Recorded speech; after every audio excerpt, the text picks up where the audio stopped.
उसे टक्कर देने के लिए रूस ने 2007 में TOS-1 मल्टीपल रॉकेट लॉन्चर बनाया और दावा किया कि उसका यह हथियार अमेरिका के मदर ऑफ बॉल बॉम्ब से भी 4 गुना ज्यादा ताकतवर है। इसलिए पूरी दुनिया रूस के हथियार को फादर ऑफ ऑल बॉम्ब्स के नाम से जानती है। यह ऐसा लॉन्चर है जो महज 15 सेकंड में आग बरसाने वाले रॉकेटों के 30 राउंड फायर कर सकता है और करीब 984 फीट तक के दायरे में जिंदगी का नामो निशान मिटा सकता है। रूस का यह ब्रह्मास्त्र ऐसा बॉम्ब है जो हवा में ही आग लगा देता है। इसमें आम विस्फोटक नहीं होता, बल्कि तेजी से आग पकड़ने वाला ऐसा ईंधन होता है जो फायर होते ही हवा में उड़ जाता है। यह बम हवा से सारी की सारी ऑक्सीजन ही खींच लेता है। इससे एक वैक्यूम सा बन जाता है और फिर ऐसा ताकतवर धमाका होता है जो परमाणु बम विस्फोट से बस एक नंबर ही नीचे होता है। फादर ऑफ ऑल बॉम्ब्स के विस्फोट से आग का विशाल गोला उठता है जिससे इतनी भयानक गर्मी पैदा होती है कि उसे सहना नामुमकिन होता है। ये तो बस धमाके की बात है। धमाके के बाद रूस का फादर ऑफ ऑल बॉम्ब्स जो तेज दबाव पैदा करता है उससे तो काफी वक्त तक धरती कांपती रहती है। और तो और इस बम के अंदर बेहद महीन मेटल के छर्रे भी होते हैं। ये बम काल का दूसरा नाम है। ये कितना खतरनाक है इसे आप ऐसे समझिए कि जैसे आपने गहरी सांस लेकर पानी में डुबकी लगाई, अब आपको फिर से सांस लेनी है पानी के अंदर, तो कैसे लेंगे? रूस का ये फादर ऑफ ऑल बॉम्ब्स जब फटता है तो वहां मौजूद लोगों का यही हाल होता है। लेकिन तब सांस लेने के लिए पानी नहीं, हर तरफ बस जहरीला बारूद होता है। रूस ने अपना यह हथियार बनाया ही है दुश्मन की किलेबंदी को तोड़ने के लिए। बमों का यह बाप बंकर, किलों और गुफाओं को चुटकी बजाते ही तबाह कर सकता है। मतलब यह महफूज जगह पर छिपे बैठे दुश्मन को जान बचाकर निकलने का भी मौका नहीं देता। और यूक्रेन में तो कई आम लोगों ने बंकरों और अंडरग्राउंड मेट्रो स्टेशनों में ही पनाह ली हुई। दावा तो यह भी है कि father of all bombs underground बंकरों में मौजूद सारी ऑक्सीजन भी खत्म कर सकता है। यानी भले ही लोग हवाई हमलों से बचने के लिए जमीन के अंदर छिप जाएं, वहां भी फादर ऑफ ऑल बॉम्ब्स उनका काल बनकर टपक पड़ता है। इसके विस्फोट से इंसान की हड्डियां टूट सकती हैं, उसकी आंखें निकल सकती हैं, कान के पर्दे फट सकते हैं और तो और शरीर के अंदरूनी अंग तक अपनी जगह से हिल सकते हैं। यहां तक कि रूस का फादर ऑफ ऑल बॉम्ब्स लोगों के फेफड़ों में मौजूद ऑक्सीजन तक खींच लेता है। यानी इंसान के अंदर सांस तक नहीं बचती। इतनी दर्दनाक मौत। रूस के फादर ऑफ ऑल बॉम्ब से कोई नहीं बचा सकता, कोई नहीं। इससे बचाने के लिए कोई भी देश न तो कोई टैंक बना पाया है, ना कोई कवच बना पाया है, अमेरिका भी नहीं। और प्रधानमंत्री नरेंद्र मोदी ने यूक्रेन संकट पर सोमवार शाम को एक और हाई लेवल बैठक की। इस बैठक में विदेश मंत्री एस जयशंकर, केंद्रीय मंत्री पीयूष गोयल, हरदीप पुरी, ज्योतिरादित्य सिंधिया, वीके सिंह, किरण रिजिजू और विदेश सचिव हर्षवर्धन श्रृंगला समेत कई अधिकारी मौजूद रहे। बैठक में यूक्रेन से भारतीयों को निकालने की रणनीति तैयार की गई है, जिसके तहत सरकार के 4 मंत्री यूक्रेन के पड़ोसी देशों में जाएंगे। इसके तहत वीके सिंह पोलैंड, किरण रिजिजू स्लोवाकिया, हरदीप पुरी हंगरी, जबकि ज्योतिरादित्य सिंधिया रोमानिया और मोल्दोवा जाएंगे। फिर ये मंत्री यूक्रेन में फंसे भारतीय लोगों से बातचीत और उनको निकालने के प्रबंध कराएंगे। और इतना ही नहीं, भारत अपने पड़ोसी और विकासशील देशों की मदद भी करेगा और उनके लोगों को भी उनके देश पहुंचाएगा। सूत्रों के मुताबिक इनको भारत का विशेष दूत बनाकर भेजा जा रहा है। यूक्रेन का हवाई क्षेत्र बंद होने की वजह से भारत वहां फंसे अपने नागरिकों को रोमानिया, हंगरी, पोलैंड और स्लोवाकिया से लगी यूक्रेन की सीमा चौकियों के जरिए वहां से बाहर निकाल रहा है। और इतना ही नहीं, यूक्रेन और रूस के बीच जारी जंग में भले ही भारत ने किसी का भी पक्ष नहीं लिया है, लेकिन उसने मानवीय आधार पर बड़ा दखल देने का फैसला लिया है। पीएम मोदी ने यूक्रेन को मानवीय मदद भेजने का भी फैसला लिया है, जिसके जरिए भारत यूक्रेन को खाना, पानी और दवाएं समेत कई जरूरी सामान मुहैया कराएगा। My government has also decided to provide urgent relief supplies, including medicines, and these are being dispatched. सैन्य ठिकानों के साथ ही अब यूक्रेन के रिहायशी इलाकों में भी रूस के हमले बढ़ गए। पिछले कुछ घंटों में रूसी मिसाइलों ने कई शहरों को अपना निशाना बनाया, जिसकी कुछ तस्वीरें चर्निव शहर से भी सामने आई। रूस के ताबड़तोड़ हमलों के बाद इस शहर का ज्यादातर हिस्सा तबाह हो गया। कई इमारतें खंडहर में तब्दील हो गईं, तो जगह जगह मलबे का ढेर लग गया। कुछ जगहों पर तो हमले के कई घंटे बाद भी आग की लपटें उठती नजर आईं। रूसी मिसाइलों ने यूक्रेन के ओख्तिर्का शहर की भी यही हालत की, जहां हमले से कई मकान ढह गए। मकानों के साथ सड़कों पर खड़ी कई गाड़ियां भी हमले की चपेट में आ गईं, जिसके बाद स्थानीय प्रशासन राहत और बचाव के काम में जुट गया।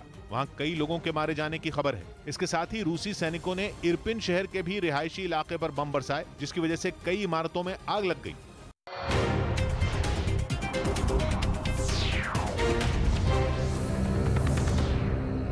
सकता है अब यूक्रेन को हॉलैंड से 200 तो जर्मनी से 500 और स्टिंगर मिसाइलें मिल रही हैं, जो उसके लिए एक बड़ी ताकत साबित हो सकती हैं। उधर रूस से भिड़ने के लिए यूक्रेन के सैनिक भी पूरी जान लगा रहे हैं।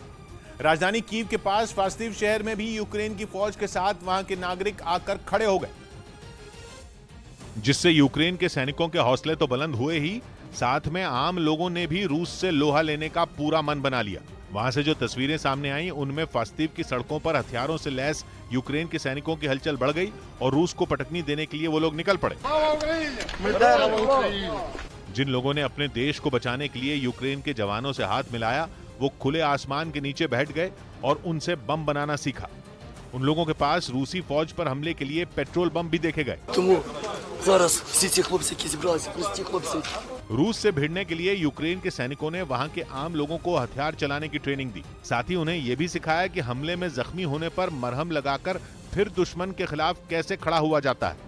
इस बीच यूरोपियन यूनियन ने यूक्रेन का साथ देते हुए पहली बार किसी युद्ध लड़ रहे देश को हथियार खरीदने के लिए पैसे देने का ऐलान किया और रूस के साथ चल रहे इस युद्ध में यूक्रेन के राष्ट्रपति की बहादुरी की तारीफ भी की। रूस के हमले को गलत ठहराते हुए यूरोपियन यूनियन ने यूक्रेन को 450 मिलियन यूरो यानी भारतीय रुपयों में 3,800 करोड़ रुपयों से ज्यादा की मदद का फैसला किया और इन पैसों से यूक्रेन रूस के साथ चल रही लड़ाई के लिए हथियार खरीद सकेगा।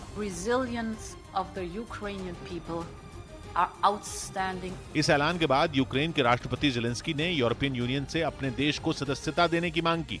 Я особливо вдячен Анджею за нашу плідну роботу. वहीं यूरोपियन यूनियन ने रूस की मीडिया पर बैन लगाने के साथ उसके विमानों के लिए हवाई क्षेत्र को बंद करने का भी ऐलान कर दिया। वहीं यूक्रेन के तरकश में तुर्की के दिए लड़ाकू ड्रोन भी रूस के खिलाफ बड़े हथियार साबित हो रहे हैं। बारिख्ताश TB2 वही ड्रोन है जो यूक्रेन अपने पूर्व में रूस के समर्थन वाले विद्रोहियों को धूल चटाने में भी इस्तेमाल कर चुका है और रूस के खिलाफ छिड़ी इस खुली जंग में भी तुर्की का बारिख्ताश TB2 ड्रोन यूक्रेन का खेवनहार बन गया है। दावा है कि इस ड्रोन से यूक्रेन ने रूस की तेल से भरी एक पूरी की पूरी ट्रेन को ही उड़ा दिया। बताया गया कि ये ट्रेन रूस की सेना को ईंधन सप्लाई करने जा रही थी। यूक्रेन का मीडिया तो ये भी कह रहा है रूस और यूक्रेन के बीच बेलारूस की सीमा पर हुई पहले दौर की बातचीत, शांति वार्ता जारी रखने पर बनी सहमति, जल्द दूसरे दौर की होगी बातचीत। रूस और यूक्रेन के बीच जंग पर संयुक्त राष्ट्र सुरक्षा परिषद की हुई बैठक में भारत समेत तमाम देशों ने रूस से जंग रोकने की अपील की। संयुक्त राष्ट्र महासभा में यूक्रेन की बिना शर्त रूस के सैनिकों की वापसी की मांग, तो रूस ने कहा मौजूदा संकट का जिम्मेदार यूक्रेन। UNG अध्यक्ष ने जल्द संघर्ष विराम की अपील की। ऑपरेशन गंगा के तहत यूक्रेन में फंसे भारतीयों को लाने के लिए PM मोदी ने एक दिन में की 2 बार समीक्षा बैठक। भारतीयों की सुरक्षा को बताया पहली प्राथमिकता। युद्ध संकट में भारत ने बढ़ाया मदद का हाथ। PM मोदी ने कहा यूक्रेन में फंसे पड़ोसी देशों और विकासशील देशों के लोगों को भी मदद करेगा भारत। यूक्रेन के राजदूत की मांग पर मेडिकल मदद की पहली खेप आज भेजी जाएगी यूक्रेन। ऑपरेशन गंगा के तहत यूक्रेन में फंसे भारतीयों को निकालने का काम तेजी पर। थोड़ी देर में मुंबई पहुंचेगा 7वां विमान, जबकि 8वें विमान से भारतीय नागरिक सुबह 11 बजे पहुंचेंगे दिल्ली। यूपी में छठे और 7वें चरण के लिए बीजेपी का प्रचार अभियान तेज। CM योगी, राजनाथ सिंह और JP नड्डा करेंगे जनसभा। अमूल दूध का बढ़ गया दाम, कंपनी ने दूध के दाम 2 रुपए बढ़ाए। देश भर में बढ़ी कीमतें आज से हुई लागू। देश भर में आज पूरी श्रद्धा और भक्ति के साथ मनाया जा रहा है महाशिवरात्रि का पर्व। सुबह से ही शिव मंदिरों में लगी भोले के भक्तों की भीड़। बम बम भोले के जयकारों से गूंज उठे शिवालय।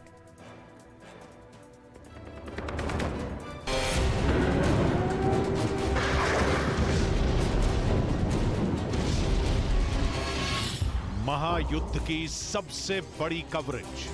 यूक्रेन जो है इसी मार को झेल रहा है। हमले में किस तरीके से एक आदमी रूस से लेकर यूक्रेन तक, पोलैंड से लेकर रोमानिया तक,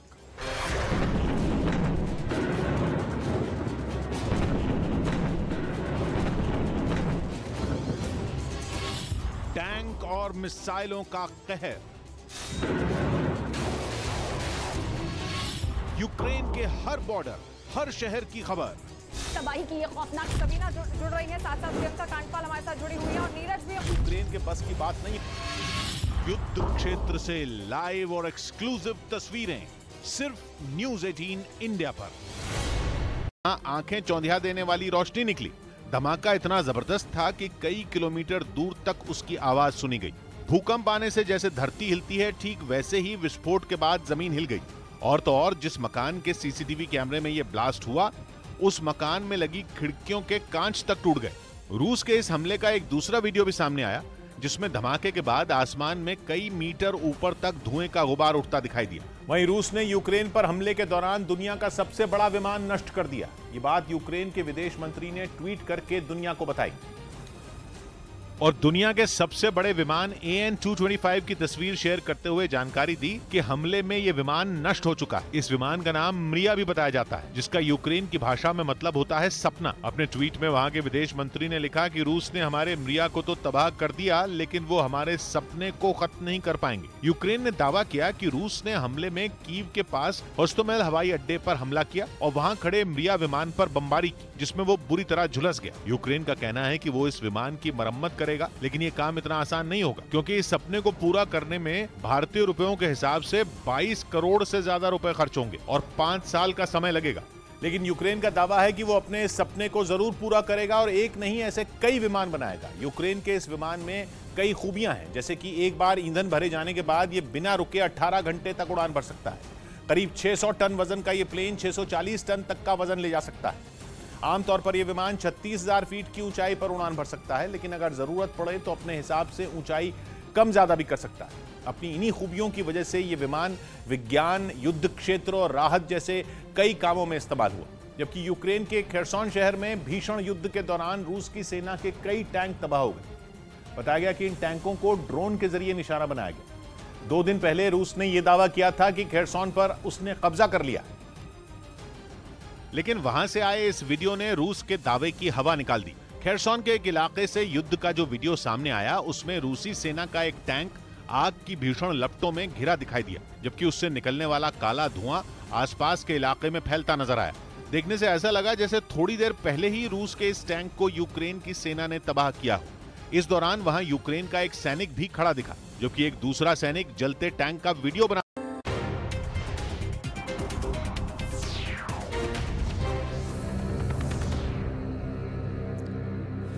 रूस और यूक्रेन के बीच जारी जंग के बीच अमेरिका ने रूस में मौजूदा अपने नागरिकों को फौरन वहां से निकाले जाने के लिए कह दिया है, यानी अमेरिकी नागरिकों को तुरंत रूस छोड़ने का आदेश दे दिया गया है। अमेरिका ने यह बड़ा अलर्ट ऐसे वक्त में जारी किया जब रूस ने परमाणु हमला करने वाली अपनी फोर्स को तैयार रहने को कह दिया है। ऐसे में आने वाले समय में किसी खतरे से अपने नागरिकों को दूर रखने के लिए अमेरिका से सीधे तौर पर रूस में रह रहे अपने सभी नागरिकों को वहां से फौरन निकल जाने के लिए कह दिया है।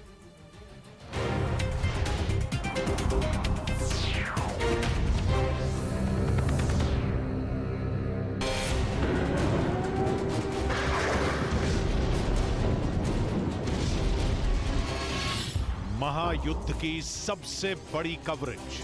यूक्रेन जो है इसी मार को झेल रहा है। हमले में किस तरीके से एक आदमी, रूस से लेकर यूक्रेन तक, पोलैंड से लेकर रोमानिया तक,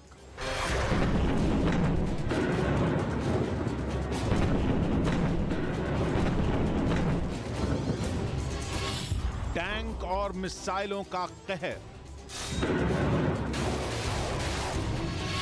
यूक्रेन के हर बॉर्डर, हर शहर की खबर। तबाही की ये खौफनाक सबीना जुड़ रही है, साथ साथ प्रियंका कांडपाल हमारे साथ जुड़ी हुई है और नीरज भी। यूक्रेन के बस की बात नहीं। युद्ध क्षेत्र से लाइव और एक्सक्लूसिव तस्वीरें सिर्फ न्यूज़ 18 इंडिया पर। भी बहुत आसान है, क्योंकि इसके लिए कोई खास तैयारी नहीं करनी पड़ती। आसमान में दुश्मन का विमान दिखाई दे तो एक सैनिक भी इस खतरनाक मिसाइल का इस्तेमाल आसानी से कर सकता है। बस इसे कंधे पर रखना है और ताक देना है। बाकी का काम मिसाइल खुद ही कर देगी, यानी वो दुश्मन के विमान को पल भर में मार गिराएगी। और ऐसा ही हुआ था 80 के दशक में हुए अफगानिस्तान युद्ध में, जब अफगान लड़ाकों ने अमेरिकी स्टिंगर मिसाइल का इस्तेमाल करके रूस की नाक में दम कर दिया था। बताया जाता है कि उस युद्ध के दौरान सोवियत संघ की सेना से लड़ने के लिए अमेरिका ने स्टिंगर मिसाइल अफगानिस्तान भेजी थी, जिसका इस्तेमाल वहां बड़े पैमाने पर अफगान मुजाहिदीन की टीमों ने किया था। बताया जाता है कि उस युद्ध में 1985 से 1988 के बीच मुजाहिदीन दस्तों ने करीब 300 से ज्यादा मिसाइलें छोड़ी थीं, जिन्होंने सोवियत संघ की सेना के करीब 250 विमान मार गिराए थे।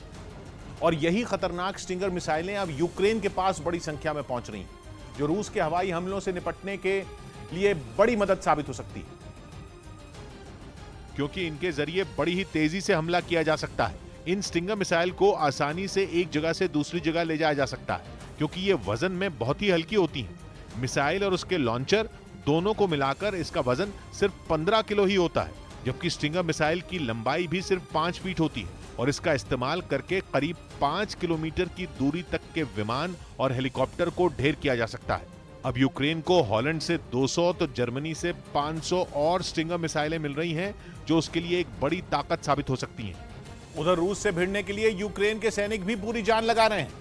राजधानी कीव के पास फास्तिव शहर में भी यूक्रेन की फौज के साथ वहां के नागरिक आकर खड़े हो गए, जिससे यूक्रेन के सैनिकों के हौसले तो बुलंद हुए ही, साथ में आम लोगों ने भी रूस से लोहा लेने का पूरा मन बना लिया।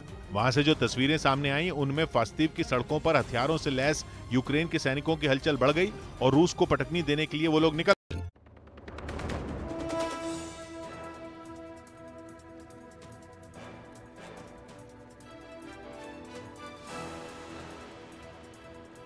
रूस और यूक्रेन के बीच बेलारूस की सीमा पर हुई पहले दौर की बातचीत, शांति वार्ता जारी रखने पर बनी सहमति, जल्द दूसरे दौर की होगी बातचीत।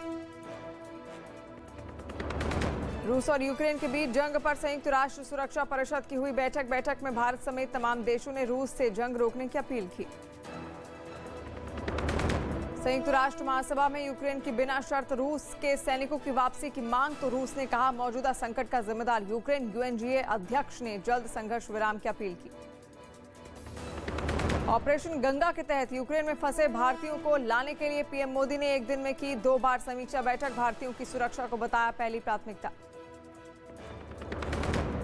युद्ध संकट में भारत ने बढ़ाया मदद का हाथ, पीएम मोदी ने कहा यूक्रेन में फंसे पड़ोसी देशों और विकासशील देशों के लोगों की भी मदद करेगा भारत। यूक्रेन के राजदूत की मांग पर मेडिकल मदद की पहली खेप आज भेजी जाएगी यूक्रेन।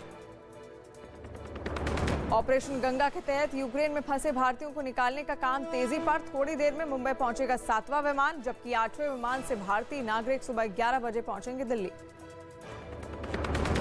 यूपी में छठे और 7वें चरण के लिए बीजेपी का प्रचार अभियान तेज, सीएम योगी, राजनाथ सिंह और जेपी नड्डा करेंगे जनसभा।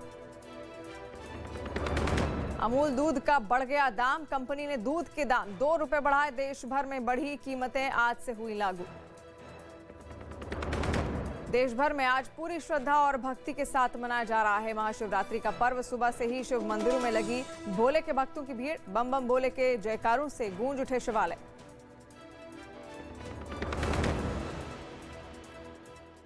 उत्तर पूर्व में अपने दूसरे सबसे बड़े शहर खार्किव के पास रूस की सेना पर खूब कहर ढाया। असल में तुर्की का ये बायरक्तार TB2 ड्रोन वही ड्रोन है जिसने पिछले साल आर्मेनिया और अजरबैजान के बीच छिड़े नागोर्नो कराबाख युद्ध में अजरबैजान की सेना का ऐसा साथ दिया कि आर्मेनिया के पसीने छूट गए। बायरक्तार TB2 ड्रोन की गिनती दुनिया के उन सबसे आधुनिक ड्रोन में होती है जो ट्रेन और टैंकों का काल साबित होते हैं। इसका निशाना तो सटीक है ही, ये एयर डिफेंस सिस्टम को भी चकमा दे सकता है। और तो और 24 घंटे तक आसमान में 27,000 फीट से ज्यादा की ऊंचाई पर उड़ सकता है। ये 150 किलो का वजन उठा सकता है और चाहे दिन हो या रात हर वक्त दुश्मन का मुकाबला करने में माहिर है। नागोर्नो कराबाख के अलावा तुर्की का ये ड्रोन सीरिया और लीबिया की लड़ाई में भी अपना लोहा मनवा चुका है। उधर यूक्रेन के कखोवका शहर पर रूस ने रॉकेट की बारिश कर दी। पिछले 5 दिन से रूस की मिसाइलें और रॉकेट यूक्रेन के कई शहरों को अपना निशाना बना रही। और इस बार तो रूस ने कखोवका शहर पर इतने रॉकेट दागे कि लगा वहां रॉकेट की बारिश शुरू हो गई। इसी तरह रूस ने रॉकेट हमलों से खार्किव शहर को भी छलनी कर दिया। वहां एक साथ कई इमारतें तबाह हो गईं। यही नहीं, हमले में खार्किव शहर के कई मकान जलकर राख हो गए। रूस ने चर्निव शहर को भी नहीं बख्शा। उसने रॉकेट से हमला कर वहां के एक शॉपिंग मॉल को उड़ा दिया। ये धमाका इतना भयानक था कि धुएं के गुबार ने उस मॉल के साथ आसपास की कई इमारतों को भी ढक दिया। चर्निव के एक दूसरे इलाके में रूसी हमले से कई मकानों में आग लग गई, जिसके बाद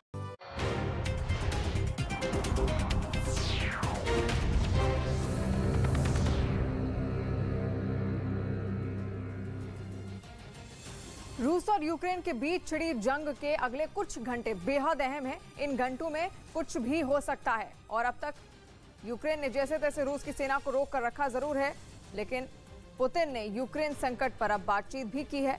रूस की सुरक्षा का मुद्दा उन्होंने उठाया। पुतिन की मैक्रो से बातचीत हुई है, जो कि फ्रांस के राष्ट्रपति हैं। खबर है कि रूस के राष्ट्रपति व्लादिमीर पुतिन और फ्रांस के राष्ट्रपति इमानुएल मैक्रो के बीच फोन पर बातचीत हुई और इसमें पुतिन ने साफ किया कि जब तक रूस की सुरक्षा से जुड़ी चिंताओं का हल नहीं होगा तब तक ये लड़ाई नहीं रुकेगी। बताया जा रहा है कि पुतिन और मैक्रो के बीच करीब 1.5 घंटे तक ये बातचीत हुई। असल में पुतिन चाहते हैं कि नेटो यूक्रेन में न आए।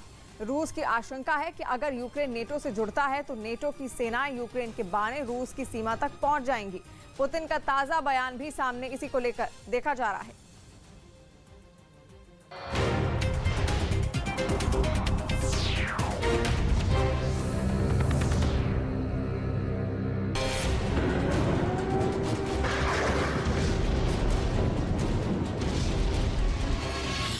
महायुद्ध की सबसे बड़ी कवरेज। यूक्रेन जो है इसी मार को झेल रहा है। हमले में किस तरीके से एक आदमी रूस से लेकर यूक्रेन तक, पोलैंड से लेकर रोमानिया तक,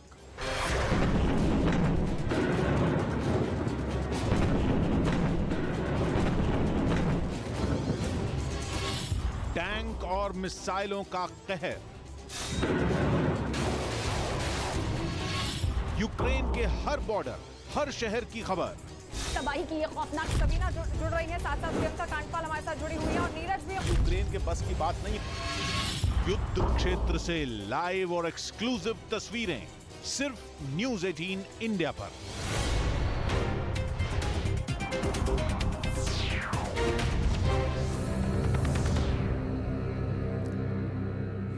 और रूस और यूक्रेन के बीच छिड़ी जंग में अगले कुछ घंटे बेहद अहम होने वाले हैं और इन घंटों में कुछ भी हो सकता है। अब तक यूक्रेन ने जैसे तैसे रूस की सेना को हराकर रोक कर रखा है, किसी तरह उससे अपनी राजधानी कीव को बचाया हुआ है, लेकिन अगले कुछ घंटों में यूक्रेन पर कयामत कहर बनकर बरस सकती है। खुद यूक्रेन के राष्ट्रपति व्लादिमीर ज़ेलेंस्की ने चिंता जताई है कि अगले 24 घंटे उनके देश के लिए बेहद अहम और चुनौतीपूर्ण होंगे।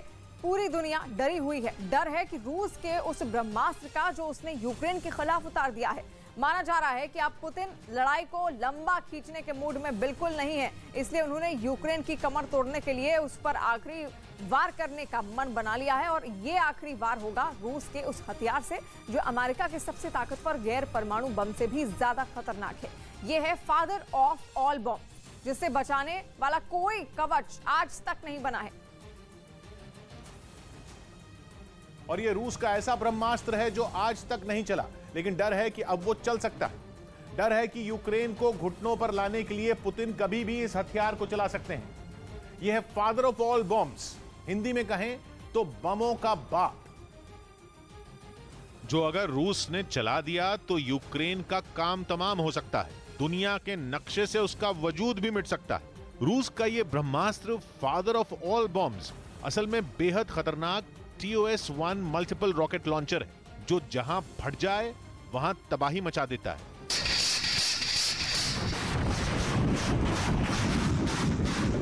आग छोड़ते ताबड़तोड़ रॉकेटों की ऐसी बरसात कि उन्हें देखकर ही सांसें अटक जाएं। धरती ही रहम की भीख मांगने लगे। जहां ऐसे घातक रॉकेटों ने धावा बोल दिया, वहां का तो फिर भगवान ही मालिक है। ब्रिटेन की फौज ने तो चेतावनी दी है कि अगर रूस ने इन रॉकेटों को दाग दिया तो यूक्रेन में हजारों लोगों की जान जा सकती है। मगर खबर है कि पुतिन ने इस खतरनाक रॉकेट लॉन्चर सिस्टम को जंग के मैदान में उतार दिया है। अमेरिकी न्यूज चैनल CNN ने तो दावा तक कर दिया है कि उसके पत्रकारों ने 2 दिन पहले रूस के बेलग्रोद प्रांत में इस रॉकेट लॉन्चर सिस्टम को फ्रंट लाइन की तरफ जाते हुए भी देखा। बेलग्रोद रूस के पश्चिम में है, जिससे यूक्रेन की सीमा लगती है। बॉर्डर के दूसरे तरफ है यूक्रेन का दूसरा सबसे बड़ा शहर खार्किव। खार्किव वो जगह है जहां पहले दिन से ही रूस की सेना और यूक्रेन की फौज में भयानक युद्ध छिड़ा हुआ है। माना जा रहा है कि रूस ने खार्किव पर कब्जा जमाने के लिए ही अपना घातक रॉकेट लॉन्चर सिस्टम वहां भेजा है। हालांकि रूस का ये घातक फादर ऑफ ऑल बॉम्ब्स कोई परमाणु बम नहीं है, मगर परमाणु बम से कम भी नहीं। अमेरिका के पास है मदर ऑफ ऑल बॉम्ब्स, जो कि अमेरिका का सबसे ताकतवर गैर परमाणु हथियार है। उसे टक्कर देने के लिए रूस ने 2007 में TOS-1 मल्टीपल रॉकेट लॉन्चर बनाया और दावा किया कि उसका यह हथियार अमेरिका के मदर ऑफ ऑल बॉम्ब से भी 4 गुना ज्यादा ताकतवर है। इसलिए पूरी दुनिया रूस के हथियार को फादर ऑफ ऑल बॉम्ब्स के नाम से जानती है। यह ऐसा लॉन्चर है जो महज 15 सेकंड में आग बरसाने वाले रॉकेटों के 30 राउंड फायर कर सकता है और करीब 984 फीट तक के दायरे में जिंदगी का नामो निशान मिटा सकता है। रूस का यह ब्रह्मास्त्र ऐसा बॉम्ब है जो हवा में ही आग लगा देता है। इसमें आम विस्फोटक नहीं होता, बल्कि तेजी से आग पकड़ने वाला ऐसा ईंधन होता है जो फायर होते ही हवा में उड़ जाता है। यह बम हवा से सारी की सारी ऑक्सीजन ही खींच लेता है। इससे एक वैक्यूम सा बन जाता है और फिर ऐसा ताकतवर धमाका होता है जो परमाणु बम विस्फोट से बस 1 नंबर ही नीचे होता है। फादर ऑफ ऑल बॉम्ब्स के विस्फोट से आग का विशाल गोला उठता है, जिससे इतनी भयानक गर्मी पैदा होती है कि उसे सहना नामुमकिन होता है। ये तो बस धमाके की बात है। धमाके के बाद रूस का फादर ऑफ ऑल बॉम्ब्स जो तेज दबाव पैदा करता है, उससे तो काफी वक्त तक धरती कांपती रहती है। और तो और इस बम के अंदर बेहद महीन मेटल के छर्रे भी होते हैं। ये बम काल का दूसरा नाम है। ये कितना खतरनाक है इसे आप ऐसे समझिए कि जैसे आपने गहरी सांस लेकर पानी में डुबकी लगाई, अब आपको फिर से सांस लेनी है पानी के अंदर, तो कैसे लेंगे? रूस का ये फादर ऑफ ऑल बॉम्ब्स जब फटता है तो वहां मौजूद लोगों का यही हाल होता है। लेकिन तब सांस लेने के लिए पानी नहीं, हर तरफ बस जहरीला बारूद होता है। रूस ने अपना यह हथियार बनाया ही है दुश्मन की किलेबंदी को तोड़ने के लिए। बमों का यह बाप बंकर, किलों और गुफाओं को चुटकी बजाते ही तबाह कर सकता है। मतलब यह महफूज जगह पर छिपे बैठे दुश्मन को जान बचाकर निकलने का भी मौका नहीं देता। और यूक्रेन में तो कई आम लोगों ने बंकरों और अंडरग्राउंड मेट्रो स्टेशनों में ही पनाह ली हुई। दावा तो यह भी है कि father of all bombs underground बंकरों में मौजूद सारी ऑक्सीजन भी खत्म कर सकता है। यानी भले ही लोग हवाई हमलों से बचने के लिए जमीन के अंदर छिप जाएं, वहां भी फादर ऑफ ऑल बॉम्ब्स उनका काल बनकर टपक पड़ता है। इसके विस्फोट से इंसान की हड्डियां टूट सकती हैं, उसकी आंखें निकल सकती हैं, कान के पर्दे फट सकते हैं और तो और शरीर के अंदरूनी अंग तक अपनी जगह से हिल सकते हैं। यहां तक कि रूस का फादर ऑफ ऑल बॉम्ब्स लोगों के फेफड़ों में मौजूद ऑक्सीजन तक खींच लेता है। यानी इंसान के अंदर सांस तक नहीं बचती। इतनी दर्दनाक मौत। रूस के फादर ऑफ ऑल बॉम्ब से कोई नहीं बचा सकता, कोई नहीं। इससे बचाने के लिए कोई भी देश न तो कोई टैंक बना पाया है, ना कोई कवच बना पाया है, अमेरिका भी नहीं। और रूस और यूक्रेन के बीच जारी जंग के बीच अमेरिका ने रूस में मौजूद अपने नागरिकों को फौरन वहां से निकल जाने के लिए कह दिया है। यानी अमेरिकी नागरिकों की तुरंत रूस छोड़ने का आदेश जारी कर दिया गया है। और अमेरिका ने यह बड़ा अलर्ट ऐसे वक्त में जारी किया जब रूस ने परमाणु हमला करने वाली अपनी फोर्स को तैयार रहने को कह दिया है। ऐसे में आने वाले समय में किसी खतरे से अपने नागरिकों को दूर रखने के लिए अमेरिका से सीधे तौर पर रूस में रह रहे अपने सभी नागरिकों को वहां से फौरन निकल जाने को कह दिया गया है। और यूक्रेन की राजधानी कीव पर कब्जा जमाने के लिए रूस ने हवाई हमले और कई तरीके के पैंतरे अपनाए। युद्ध के 5वें दिन बेलारूस में रूस और यूक्रेन के बीच बातचीत हुई, जिसमें यह फैसला नहीं हो सका कि दोनों देशों के बीच जंग थमेगी या फिर नहीं। लेकिन बातचीत खत्म होते ही रूस ने कीव पर हवाई और मिसाइल हमले तेज कर दिए, जिससे पूरा शहर थर्रा उठा। रूस के इन हवाई हमलों का एक वीडियो भी सामने आया, जिसमें रात के वक्त शहर के एक रिहायशी इलाके पर मिसाइल हमले के बाद वहां जबरदस्त विस्फोट दिखा। धमाका इतना जोरदार था कि कई किलोमीटर दूर से भी इनकी आवाजें सुनाई देने लगी। ब्लास्ट के बाद धुएं का गुबार आसमान में कई मीटर ऊपर तक उठता हुआ नजर आया। राजधानी कीव से एक दूसरा वीडियो भी सामने आया, जिसमें हवाई हमले की चेतावनी देने वाला एयर वार्निंग अलार्म लगातार बजता रहा। इस सायरन का मतलब शहर के लोगों को अलर्ट करना होता है, ताकि हवाई हमलों से पहले लोग बंकर और दूसरी सुरक्षित जगहों पर चले जाएं। और खबर है कि रूस के राष्ट्रपति व्लादिमीर पुतिन और फ्रांस के राष्ट्रपति इमैनुअल मैक्रों के बीच फोन पर बातचीत हुई। इसमें पुतिन ने साफ किया कि जब तक रूस की सुरक्षा से जुड़ी चिंताओं का हल नहीं होगा, तब तक ये लड़ाई नहीं रुकेगी। बताया जा रहा है कि पुतिन और मैक्रों के बीच करीब 1.5 घंटे तक ये बातचीत हुई है। असल में पुतिन चाहते हैं कि नाटो यूक्रेन में न आए। रूस की आशंका है कि अगर यूक्रेन नेटो से जुड़ता है तो नेटो की सेनाएं यूक्रेन के बहाने रूस की सीमा तक पहुंच जाएंगी। पुतिन का ताजा बयान भी इसी से जोड़कर देखा जा रहा है। अंजाम देने वाले फौजियों को हाई अलर्ट करने पर अमेरिका ही नहीं, दुनिया भर में खलबली मच गई। दावा किया गया इसके लिए रूस में अभ्यास शुरू हो चुका है, जिसकी जानकारी पुतिन को दी गई। पुतिन ने अपने इस फैसले के लिए नाटो देशों पर ठीकरा फोड़ा था। और एक दिन पहले रूस के रक्षा मंत्री और सेना के अधिकारियों से बात की थी। इस बातचीत में उन्होंने साफ बोल दिया था कि नाटो देशों का रवैया आक्रामक है। इसलिए रूस की न्यूक्लियर डेटरेंस फोर्स तैयार रहे।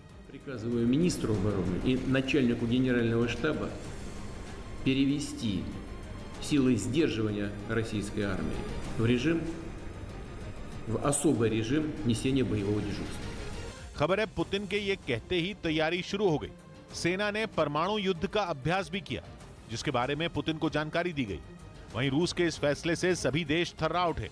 लगने लगा कि रूस और यूक्रेन की जंग की आड़ में दुनिया परमाणु युद्ध की कगार पर पहुंच चुकी है। रूस के दोस्त चीन तक ने शांति की अपील कर डाली। 我要再次强调，围绕欧洲安全问题，各国的合理安全关切都应当得到重视。 लेकिन इस बीच बेलारूस ने तय कर लिया कि अगर रूस ने परमाणु हथियार इस्तेमाल किए तो वो उसका साथ देगा, जिसके लिए वहां की संसद में एक कानून पास हुआ और बेलारूस ने अपना नॉन न्यूक्लियर स्टेटस हटा दिया। जिसका सीधा मतलब यह है कि बेलारूस की जमीन से परमाणु हथियार का इस्तेमाल हो सकता है। बेलारूस में जो कानून पास हुआ उसमें संसद के 65% लोगों ने सहमति जताई। यही नहीं, जानकारी तो यह भी मिली कि जल्द ही बेलारूस रूस की तरफ से यूक्रेन के खिलाफ युद्ध करेगा। अब तक रूस केवल बेलारूस की जमीन का इस्तेमाल कर रहा था और वहां की सेना उसका साथ नहीं दे रही थी, लेकिन अब उसकी सेना भी जंग का हिस्सा बनने वाली है। बेलारूस के इस कदम से तो जैसे तहलका ही मच गया और अमेरिका ने वहां दूतावास बंद कर दिया। यूरोपियन यूनियन भी बेलारूस पर भड़क उठा। उसने दो टूक कहा कि बेलारूस का फैसला खतरनाक है। दुनिया अभी पुतिन के फैसले पर चीख चिल्लाई रही थी कि बेलारूस ने एक बड़ा कदम उठा लिया, जिस पर यूरोपियन यूनियन आग बबूला हो गया। उसने डर जताया कि बेलारूस रूस को परमाणु हथियार के इस्तेमाल में मदद देना शुरू कर सकता है। इससे पहले वो पुतिन पर भी भड़का था।